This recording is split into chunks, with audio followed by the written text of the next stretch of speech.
and I was so scared and nervous. And the feelings were just too overwhelming to deal with. I was really scared. Very much alone, very scared. You know, I was in college, I was young, I was scared to death. I was 19 years old. I was 16 years old at the time. I had just turned 16 when the test came back. I'm pregnant at the age of 26. I found out I was pregnant. I didn't know what to do. I didn't know what to do. I didn't know what to do.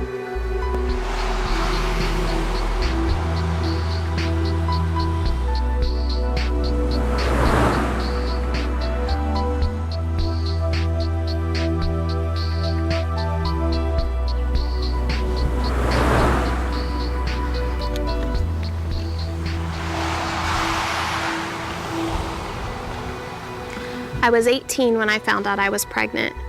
I felt completely overwhelmed, embarrassed, and confused. But more than anything, I just felt really scared. You know, suddenly the life that I had that led up to that point, the dreams that I had for my future, it all came to a halt. And I was at a T in the road, facing the biggest decision I would ever face in my life. Which way to go from here? I'm Jennifer Coker. No matter how you got to this point, you face the same decisions now that many of us have had to face. That is why I and several other women wanted to be a part of making this video. We wanted to have a chance to share things we learned from our experiences so that you can be informed, as many of us were not. We want you to know that you're not alone. We've all come to this place and made different choices. We hope that hearing our experiences will help you as you make your choice.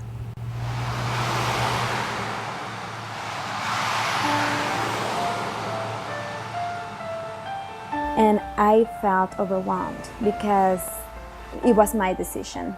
I'm like, I need to fix this. I need to hide it. Fear. It will ask you to do things you would never do otherwise. When you're in that position and you're scared, you're not really thinking clearly. And I remember the whole time that my head was just in a cloud. I had no idea who I was. I didn't know what I was doing. I was scared what the people say, what my church say, what my friends say, what my dad, my family says. It was an abusive relationship, and I felt like I was trapped, and I felt like I didn't have any way out. It's too hard to be a single mom for my 3 kids. You have 3 choices: abortion, adoption, or parenting. And I felt like at the time I didn't have any other options, and I felt hopeless. I felt like I didn't have any answers. So a friend told me that she had had an abortion. And I was pregnant again. The baby's daddy did not want another child. He just didn't want a baby.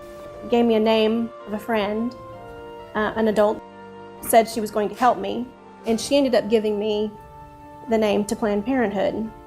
And my husband decided that it wasn't a good idea to have another child. That he had just graduated from college, and he's an electrical engineer, and I was a nursing assistant. He said that it was either him or the baby. And then he added, but if you decide to have the baby, then our parents will stop help us financially to continue college. They told me at the abortion clinics that it would be an easy answer, and that it was quick, painless. I could go in and then just go out and life would be like it was before. But that was not the case at all. It never ended after that. You know, it wasn't a quick, easy procedure that only took 5 to 20 minutes. It was a procedure that lasted the rest of my life. I wanted to know what my baby looked like at 6 to 8 weeks. And they said that it was just a blob of tissue. And they told us that that's all it was. It was just blobs of tissue. It was not life. So I was like 10th and 11th week. They didn't tell me that it had a heartbeat, that it had brain waves. Didn't tell me that my child had fingerprints and toes, and possibly could even suck its thumb at that point in time. When I found out the truth about fetal development, that at 3 weeks there was a beating heart, that by 8, 9 weeks, all the vital organs were there. When I found out that there was little arms and legs and fingers and toes on these little children, I was devastated. It's like, oh my God, these were my children. And it's so unnatural for a woman to take the lives of her own children. And I remember going to ultrasound school in North Carolina, and I saw for the first time a 9-week baby that was jumping and moving with fingers and toes. And I said to my instructor, I said, "That's a baby." He goes, "Yes." I go, "But they told me it was a blob of tissue." I was surprised to find out that the medical professionals were telling me to turn the monitors away from women considering abortion. Seeing the moving image might influence their choice. And I said, "Why?" I said, "They have a right to make an informed choice." And then they performed an ultrasound. And they put a blanket between my face and the monitor. I wish I could have seen my baby. I was like 5 or 6 weeks pregnant, but nobody told me anything. They never told me the risks to the procedure, that I possibly could get an infection, that they could perforate my uterine wall, that I could be infertile. In fact, they told me it was safer to abort than it would be to carry that child. I remember them specifically saying that. With most abortionists, they are abortionists that a woman only sees that time in her life. It's not like going to your family doctor that you know and you've developed a relationship with. I remember sitting in the exam room, freezing cold exam room, and everything inside of me said to run. I was awake during the procedure, so I remember everything. I heard everything. I could feel everything. I just couldn't move. And I just heard a horrible noise, like a vacuum noise. As they were vacuuming, I felt everything, and I felt the scraping. To be on a table and have a machine inside of you and a doctor to begin to literally pound and beat that child to death inside of you, to rip it apart with a vacuum. And seeing that jar sitting there and seeing the hunks of a baby put in it. But it was very painful. That alone makes me not want to have another abortion. I wouldn't even think of having another abortion. I lay down on that table and I got up a different person.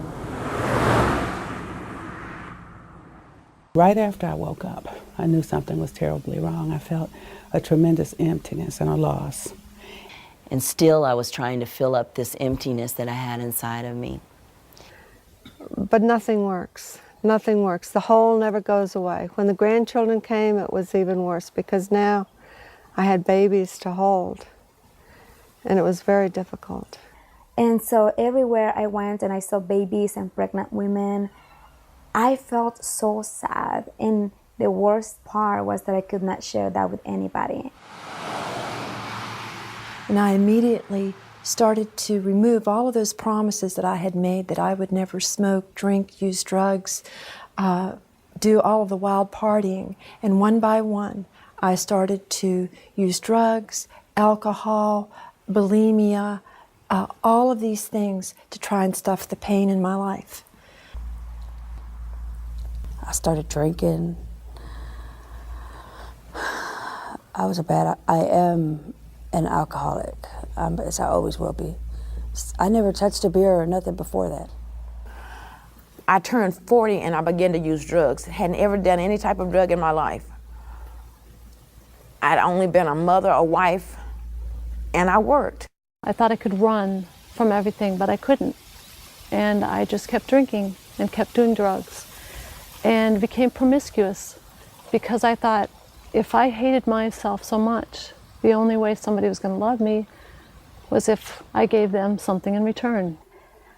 I mean, drug use and sexual promiscuity and just, I mean, it was like a downward spiral. It really was. I went from just a good student. I had everything, you know, and then it just went from downward, downward, downward, and now, I mean, I'm in prison. It's my second time in prison. You know, I would feel guilty about what I did. I would start thinking about my baby. You know, it kind of hit me, that was a baby. And then I can remember laying on that table and wondering, what have I done? And I never thought that when I was a little girl that I would ever do this. Because that was not the type of person that I wanted to be. And, you know, wake up one day and you're in your mid-20s and you were like, is this my life? I know that I was meant for something completely different. After the abortion, when I sat up and I just realized what I did, and I asked the nurse, the nurse said, go ahead and come down. And I was like, hold on, wait a minute. And then I kind of laughed and I said, well, what's it gonna matter? It's not gonna it's not gonna take back what I just did. And she was wiping up blood from the floor. And that was sad. Because, you know, you dream that later on and see it, the blood splatter.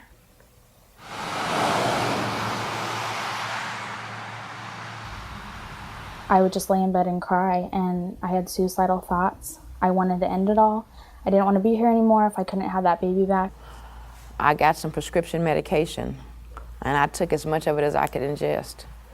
And somebody came around and found me, and I'm here still, but no one tells you that you'll want to kill yourself after you do an abortion.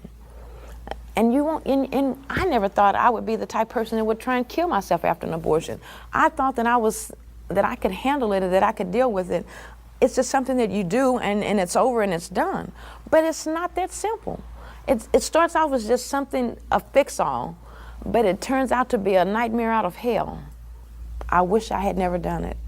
I wish someone had showed me a film of what was going to happen during the actual procedure. I wish I had talked with somebody that had had an abortion that could tell me what the side effects were, that I would not like myself anymore, that I would start to medicate myself, that I would resent the person that I had it for, that I would resent me, that I wasn't worth living anymore, and that I would hate myself. Everything I stood for, I hated. I didn't even have the same values, whatever. And the more drugs I did, the more I wanted to do. Having had that abortion turned me into a crackhead whore, and no one told me that that would happen.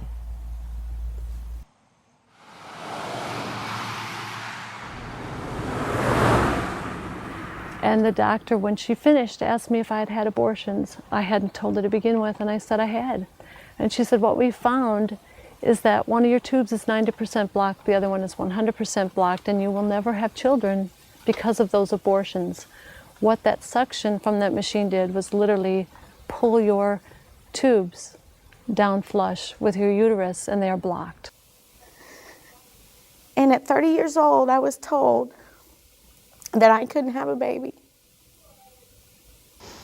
We wanted to have more children, but because my uterus and my cervix were so damaged from those abortions, they could not believe that I had him. All I wanted to be was a mommy. And because of what I did when I was 16 and 18, that I can't be a mommy. And it was very traumatic having to come to the realization that the only 3 children that I would ever bear, I killed.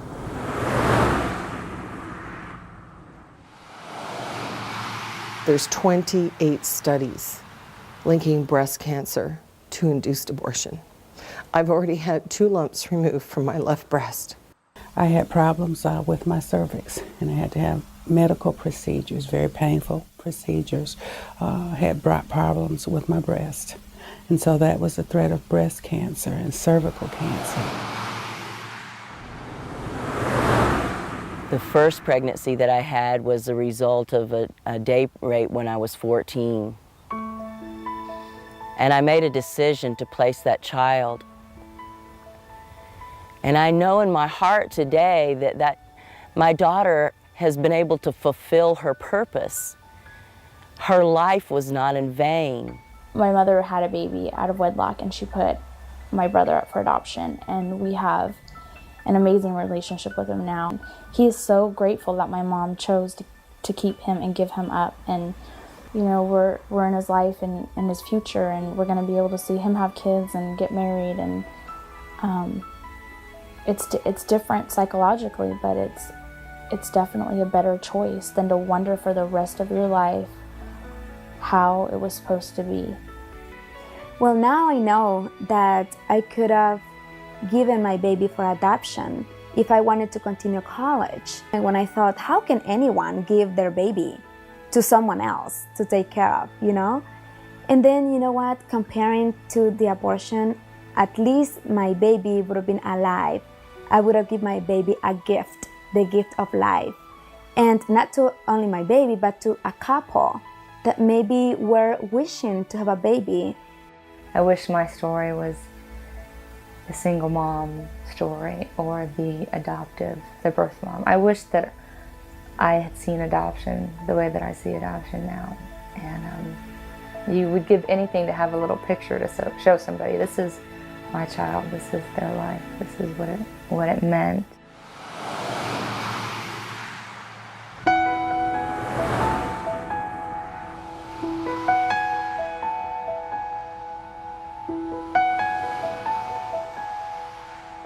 And it was difficult, but I never ever regretted my decision to keep her. But I would have missed so much joy and happiness. I'm really looking forward to what's in my future, and these last 2 summers I've been able to go on mission trips to Ukraine and to visit orphanages and minister to children there, and I just enjoy that so much. My family would not be the family that it is today if I had not had Katie. I've always said, gosh, I wish I were more like Katie, because Katie is just, I just can't imagine life without Katie.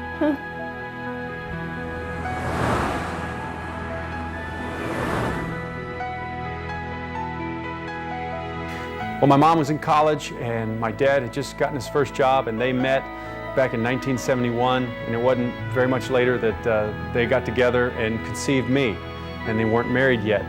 But thankfully they chose to have me, and then they got married, and money was tight, mom was still finishing up school, and I had a wonderful childhood because they gave me love. And I really believe that's all a kid needs, is unconditional love. And so I got involved in sports, and finally when I was going into high school, I chose swimming. And I had much success in that, and then I got a scholarship to go to college. And then after college, I got to go to the Olympic Games, really the peak that an athlete can experience. And it was there in Atlanta, 1996, that I won 3 gold medals. And so I'm so grateful that my mom and dad didn't listen to the pressures and concerns of the time, but that they chose to have me. And now I have a family of my own. My wife and I, we have 5 wonderful children, and my mom and dad are thoroughly enjoying being grandparents.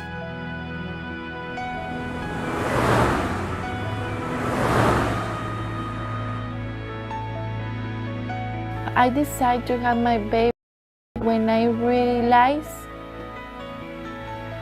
I will worst in my mind, if in my heart, if I don't have it.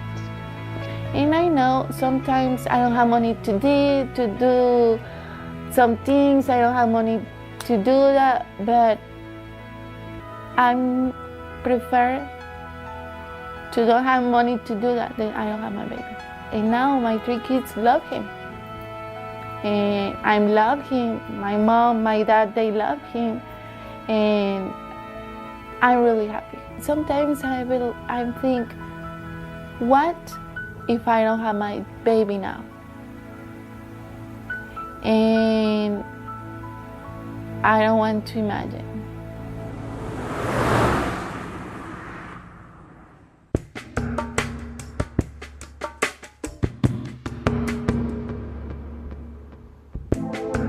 Your future is not decided by the situation you find yourself in right now. It's decided by what you choose to make of it. The choice is yours. If you found yourself at this crossroads, there's a pregnancy care center in your area. They are there to help you think through the possibilities, to help you see your possibilities. We asked these women what advice they would give if their own daughter or friend were going out the door to have an abortion. I've got a daughter that's 20 years old. I'm not with her, and I don't know what's going on right now. And I pray that she never ever has to make a decision to have an abortion, because it will destroy her. At one point in her life, she'll be destroyed. If not the beginning of it, certainly down the road. I would tell her that the worst has happened already. And being pregnant, yes, it's overwhelming right now. But by going to have an abortion, it's adding to the problem. It's not a solution. Everyone says it's the most, empowering decision, and we're taking a woman's right away, but I can say it's the opposite. It's probably the most violating thing you could ever go through. Don't give up on the baby. It could be the next Rosa Parks or Martin Luther King or any of the people that we happen to admire. And I just remind her of that. You can have a baby.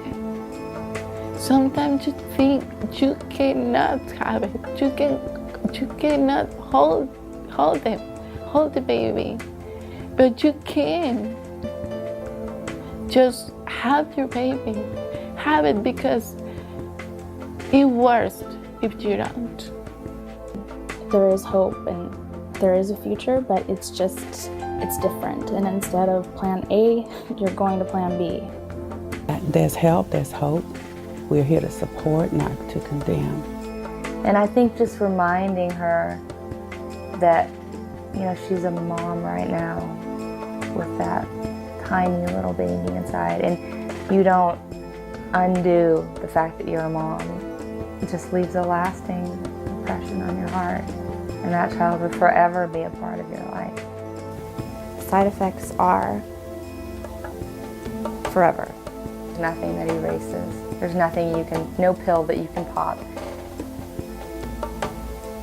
Whatever they are forever.